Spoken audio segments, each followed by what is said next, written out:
you selling the management company. What were the number breakdowns for that as far as like buying, selling, if you don't mind getting into it? I can't talk about the sale as much. Okay. I can talk a little bit esoterically. So when I bought it, the bank, I'd made a good relationship with a banker, which I encourage everybody in real estate to do.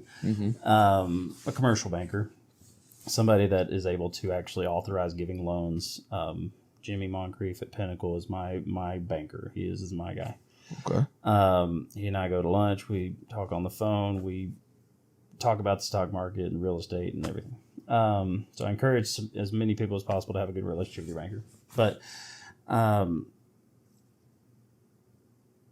when that time came, I said, hey, I've got this opportunity to buy this property management business for $175,000.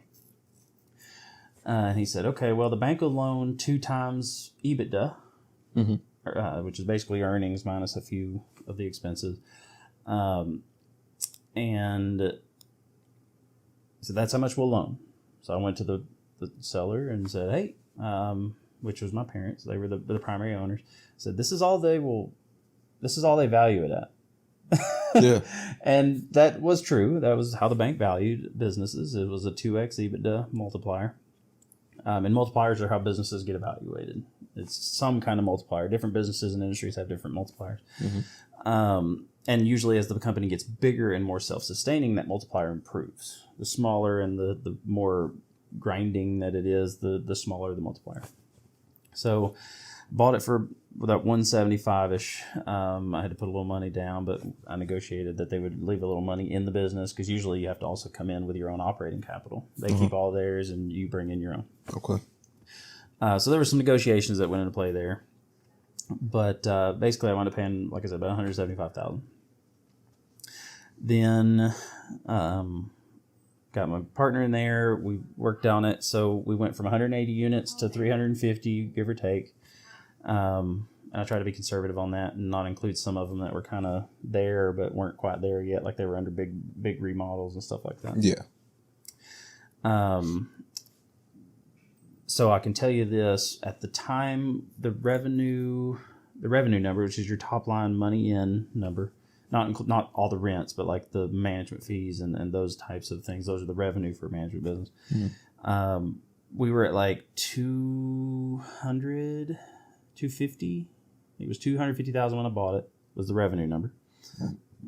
Excuse me. 250,000 revenue number, and then when I sold it, we were projected to do 600,000 revenue when I sold it. The EBITDA, earnings before interest, taxes, depreciation, and amortization, went from like 60 or 70,000 to what would it have been? $200,000. And the multiplier, instead of being a 2x multiplier, was over a 4 multiplier.